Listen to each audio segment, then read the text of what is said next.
Hey guys, welcome back to Thingamajigs and Whatnots. Again, I'm Karen, and today we are going to be going on to the next step of how I process everything when I get an item that I picked up for resale. So today's list of things that we're going to cover, because last week, if you missed that video, go back and watch it. It's how I track all of my inventory. So from the time I bring that item home and to the time it sells and is shipped out the door, how I keep track of everything, because I have a lot. I'll put it that way. But today we're going to be going over how I prepare the items to get them listed. So we're going to be doing some work back there at my workbench, but I'll be filming on my iPhone because I don't want to have to take this camera down here. And so it'll be looking a little bit different, but I'm going to show you everything. And hopefully if you have any questions or anything like that, feel free to ask them down in the comments. I would love to hear from you guys and also talk to each other as well. So without further ado, let's get going on this. Okay, we are now at my workstation. So I'm going to kind of go down my list and show you everything that I use when I am preparing items to get ready to photograph is the first part. So first thing, we want to make sure everything works. So if it's anything that requires a battery, make sure you have some batteries on hand so you can test that out. If it runs off of just an electrical outlet, plug it in, make sure it works, and go ahead and take any notes. So you'll want all kinds of batteries. Sometimes I will actually carry like these sizes, the AA and AAAs, in my purse. That way I can try some just right in the store. So the next item is a hairdryer. Don't go spend a lot of money on one. When you're in a thrift store, there's going to be tons of them there. So just pick up a really cheap one. And you're going to use this to heat up price tags and tape. So this will help you get labels off of things. The other thing you'll want is a plastic scraper like this, because you don't want to damage anything when you're trying to scrape that label off. And by the way, I'm going to have links down below for you guys. So if you go down and open the description box, links for all of these things are in there if you're interested. A couple other items you'll want is some GooGone and also some rubbing alcohol. Now, I got these little pump bottles. They were under $10, I believe, for the pair of them. Makes it very handy to just quickly pump this out of the bottles when I need them with a paper towel. That way I'm not constantly digging around for a bottle and squirting it out and making a mess. So that's another handy little item to have. Another thing you will want, and I didn't even get that out, my bad, is a pencil eraser. So I'll show you where this comes in handy as well.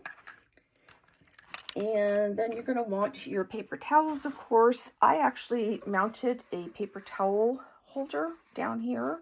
That way I've always got paper towels handy.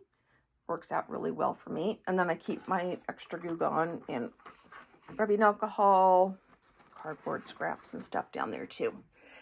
And then just in case you want to get any measurements for anything, have a ruler or a tape measure on hand. You'll also need some good scissors, because if you're getting anything that's got one of those like plastic tags like on clothing, you want to be able to cut that off too.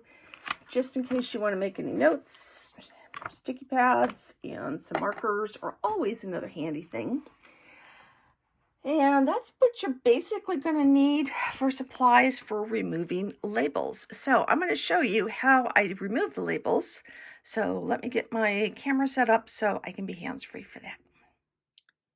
Okay, before we get into how I go ahead and take the labels off, I thought I would just show you the last of the supplies I use. This is for after I get the label off and I want to clean the item. So you'll want some sort of a like glass cleaner. Magic erasers are good for a lot of different things, like tennis shoes, anything that's got a little stubborn stain on it. Of course, these can fall apart very easily, so stock up on them. Just a soft bristled toothbrush to get into those tight little areas. And then some cotton swabs. And I like to have microfiber cloths on hand.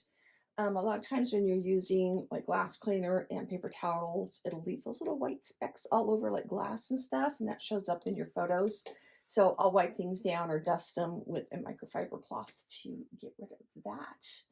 So let's move all of that out of our way, and we will grab an item that I'm going to show you actually several different types of things that you might need to use, and how you would use these supplies to remove the labels. One thing, if you are ever shipping anything that is flammable or has batteries, anything like that, there's a lot of different restrictions on shipping. We'll get into that more when we do the actual shipping part, which is going to be not the next video, the one after that. But I just wanted to show you while I had a chance, because I had this box that had a label on it. You don't need the labels, it's just you have to have special things written on the side of the box. So that's that. Okay, I'm going to start with this Ryobi charger. I've put my Post-it note on it so I know what number it is for my inventory, what it is. And this I picked up at Goodwill. When I got this, I believe it was half off that day. So it was $14.99, but purple was half off. So got that at a discount. A lot of times they will use some sort of a marker on items to indicate what the price is. So they tend to do it at Goodwill's with Greek letters. So here was the original price. That way, if it was ever a question, you could, if the price tag was missing or damaged, they could look at that and see what it was. Now these, they use one of those grease pens on. So this is where your pencil comes in handy, because all you need to do is take your eraser and start erasing it.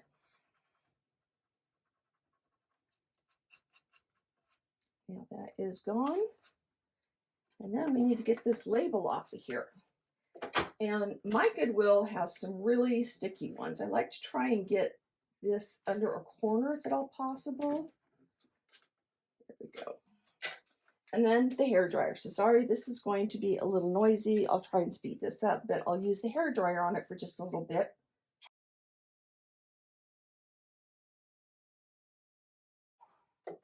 Doesn't take too long. And now this is just coming right off easily. So, except for that little center piece there.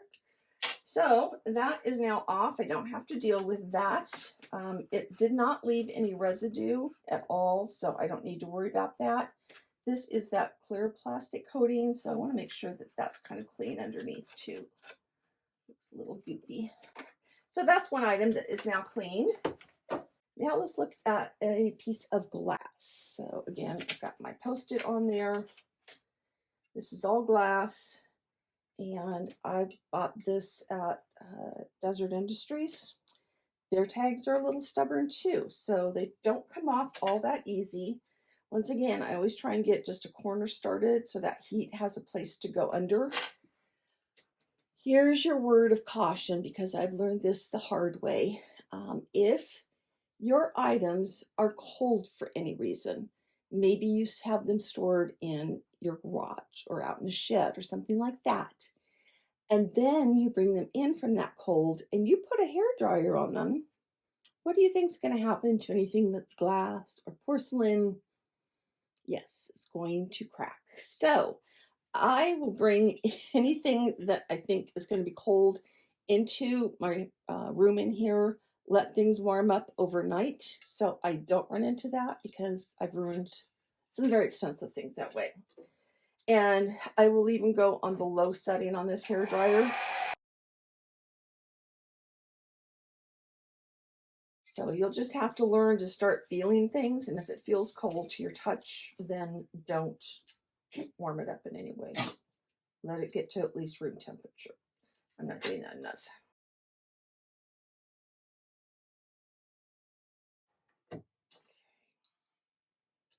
Also, if you notice, I wasn't keeping that just in one spot. I was kind of moving it around a little bit.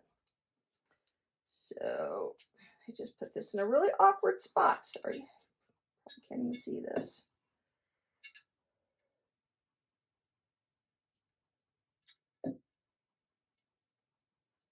Yeah, there we go. Okay. And I'm feeling that, and I can actually see. I don't know if you guys can see. Let me see if I can get a little closer here. If you can see right here, there is some residue. So we're going to clean this off, and this is where the GooGone comes in handy. I like the paper towels that are just the smaller size, and I just fold it over, get my GooGone. Doesn't take much, and sometimes you need to prime the bottles if they've been sitting for a little bit. There we go. So I just have a little dab on there, and then I will just simply rub that on there. It also helps get the price tags off if you have a really stubborn one. And then just give it a little polish, and you can see it's gone already. Now, the other thing I'm going to want to do to this is I'm going to want to clean that really well. So I'll get another paper towel. This one does not have any marker on it. And I will just simply take some Windex. I want this to really show up great in my photos. I want it to shine and sparkle and just look all beautiful and pretty. And this is also your chance to kind of give it a once over, make sure that nothing's broken that you missed when you first bought it, or if it was damaged when it took its ride home with you. So there, that's really good. Okay, so this one's now clean. Put my tag back on it. Move you back over here. This one I saved because I think this one's going to be a lot of fun. Can you see all the tape they put on this? I just can't believe this. So this is birch wood from Canada. The label or the price tag, let me get that off of there first. This particular label, these usually come off pretty easily. But I'm still going to use, I'm going to use my hairdryer.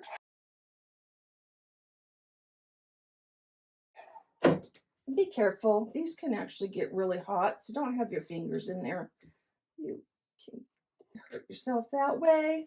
So there, that label came off very easily. There is a little bit of residue, so I'll go back to my GooGone, which makes me a little nervous on the wood.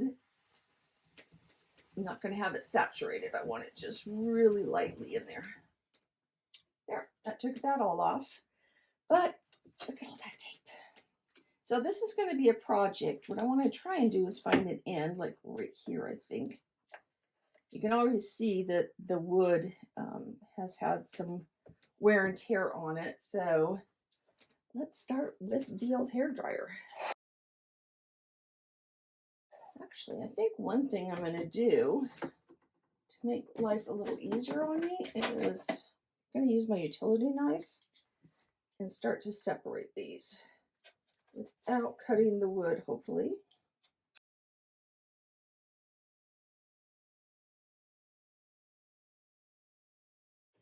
I'm just working in small little sections. I don't want to rush this.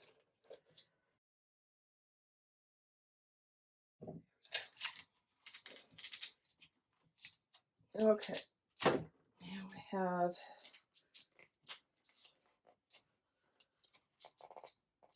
actually I might just be able to pull this tape off.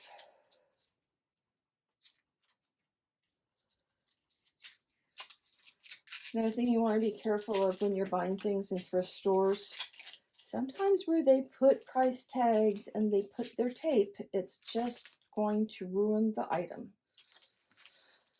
I don't know why they do it that way, but they do.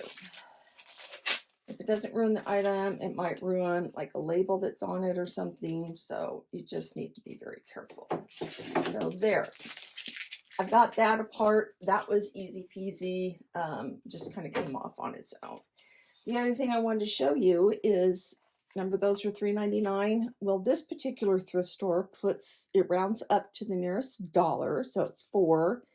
And then it says G for green. So that was the color of the tag. How do we get that off of wood? This is where your rubbing alcohol comes in. So let's get a new paper towel.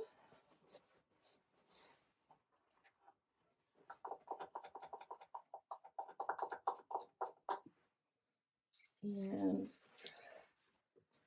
just go there, and I like to set it on there for just a second. And then if you start rubbing,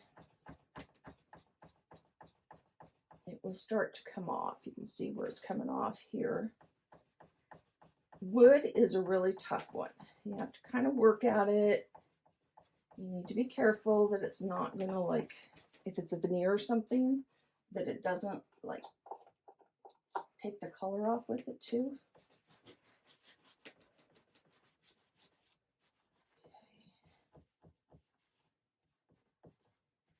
Okay. All right, that's pretty good.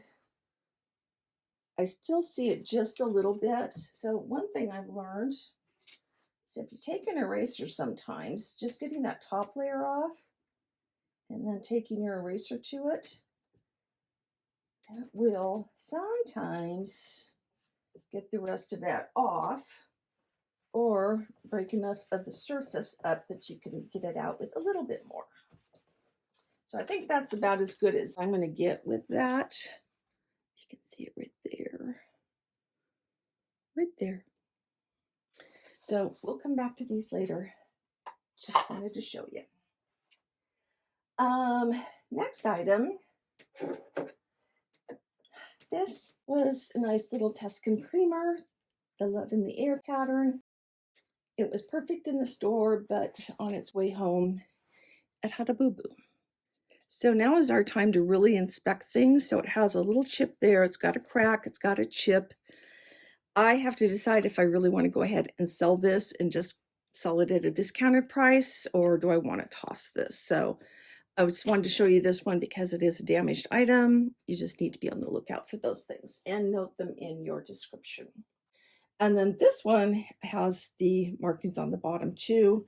We'll get that price tag off, but first of all, let's just go back with our rubbing alcohol and work on that.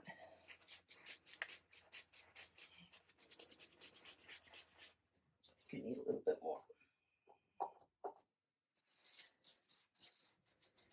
The one thing too is if you're working with porcelain, you have to be careful if it crazes, and they write on that because it just like stays, it like sinks into all the cracks and will live in there for the rest of his life.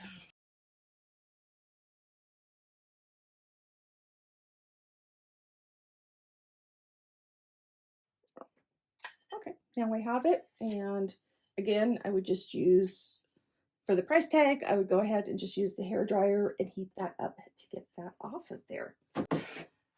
That's as simple as it is, folks.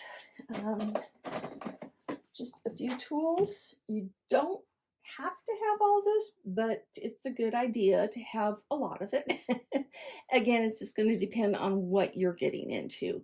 Clothing, you can just run it through the washing machine and dryer, unless it's like brand new with tags or something. And then stuffed animals are always a good idea, if possible, to try and wash those. Any type of packaging that I have, I always try and clean everything. I want it to look really, really good for my photos. So that's my quick setup. I think that's everything we needed to cover on that. So once I have my items all cleaned and ready to go, what I like to do is I do them normally in numerical order. I went through and was looking for some things that I could show you, different types of finishes, different types of labels with the magic markers on there, or the Sharpies on there. So just wanted to give you guys some ideas of how you can do things on different products. So this is quick and easy. All right, guys, that does it for today's video. I hope you found that information helpful. Again, I'm going to have links down in the description box of all the items that I use when I am reselling things on eBay. So everything that I use, pretty much everything I use. So feel free to check those out. And then that's it for today's video. Next video is going to be on how we take photos for them. So, and now there's an exciting new thing that eBay has added, so make sure you watch the next video to find out what that is. So thanks so much for watching, you guys. If you haven't subscribed to my channel yet, please just take a moment and do that. And if you enjoyed the video, give it a thumbs up. So also, if you have any comments, questions, concerns, anything like that, feel free to leave those down below as well. So until next time, bye-bye.